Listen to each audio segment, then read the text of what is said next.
Hi,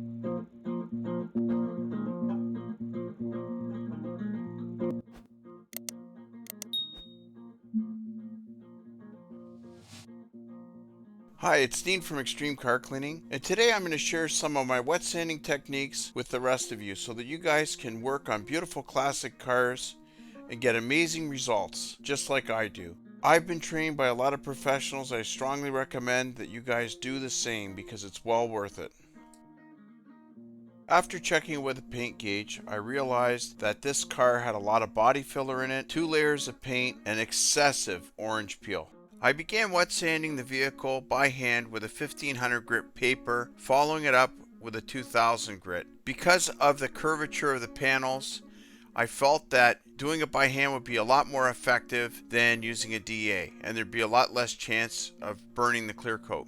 I never sand right to the edge, and the reason for that is it leaves me enough room to polish it up after, and it leaves as much material as I possibly can leave on the edges, because the edges are the thinnest on the car, and that's where you run the highest risk of burning through the paint.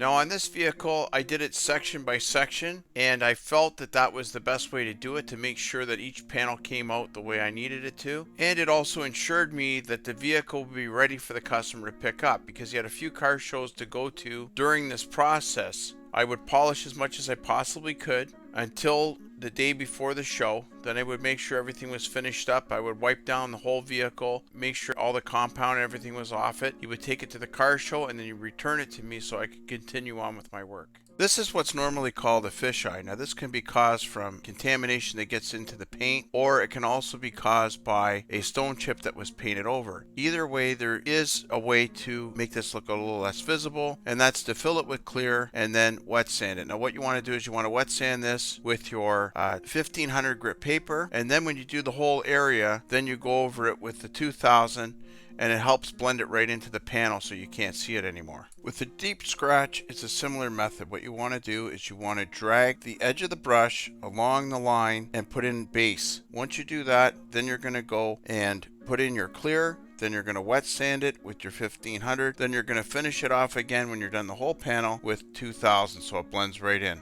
The repair should be almost invisible after it's polished. To remove the orange peel in this tight little area, what I did was I used 2000 grit paper and went over it several times gently to remove the orange peel and flatten it out so that it would have a nice reflective surface. This technique requires you to feel the roughness through the paper. It takes a lot of practice, but once you get the knack of it, it will give you some very awesome results. Even after training, I recommend you practice this several times on scrap hoods and scrap panels so that you can get your method down perfect. Notice I've curved the edge of the paper around my fingertip so that I have very little contact with the panel other than the part that I'm trying to work on. Now to polish this, I took nice light passes with the 4 polishers that I used. I used the DeWalt rotary. I used that at 1200 RPM. I also used the Rupes DA at 3000 RPM. I also used the Snap-on 3-inch cordless. I use that at the lowest setting, and I only half triggered it. I don't use full trigger on setting number 1. I also used an Adams 1-inch micro polisher. That polisher was fantastic. It got in a lot of little tight areas that I couldn't do with the other polishers. It's very important that you know the equipment you're going to need before you even tackle a job like this. Another tip I'd like to share with you guys today is a wet sanding tip. Now, yesterday I wet sanded 2/3 of this car and I polished it back. Now what I did was I let it sit overnight. Now I went through and I checked all down the side, picture perfect, not a problem. Now when I came to the trunk was full of orange peel. All right, there's body filler in here, there's 2 coats of paint. It's hard to get an accurate reading of how thick the paint actually is, so I didn't want to go and blow right through this guy's clear coat. I want to protect this paint as much as possible. So what I did was I wet sanded and I polished it. All right, I did 4 passes, very nice and slow and even. Okay, now I checked most of the trunk. Most of this trunk looks really good, but there's one spot right here where the sanding marks came back. Now, from working in a body shop for 10 years, I know that this happens. So whenever I get vehicles that I'm doing wet sanding to, I always let them sit overnight so I can check them the next day and make sure that all the sanding marks came out.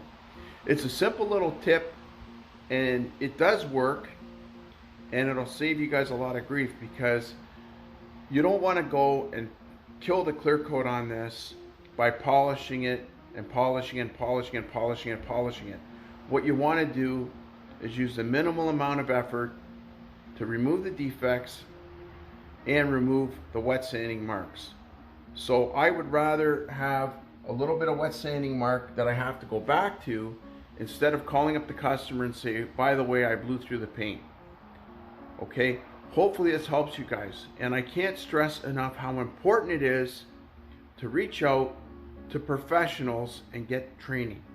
You need to get proper training. I worked with Mark for 10 years, and I was trained by Claude Sevigny, and then I even had Ivan LaCroix teach me how to polish.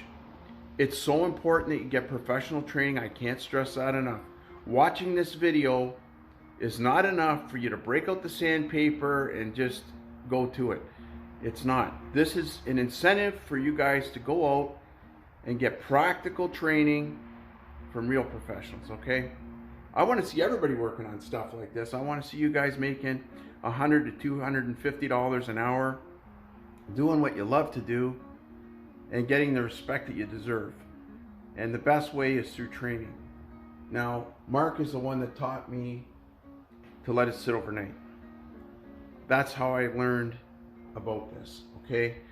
I wasn't born knowing this. I learned this from Mark. So I can't stress enough. It's very, very important that you get the proper training, okay? Thanks a lot. I wish you guys well, and I hope you guys do a fantastic job on everything that you're working on.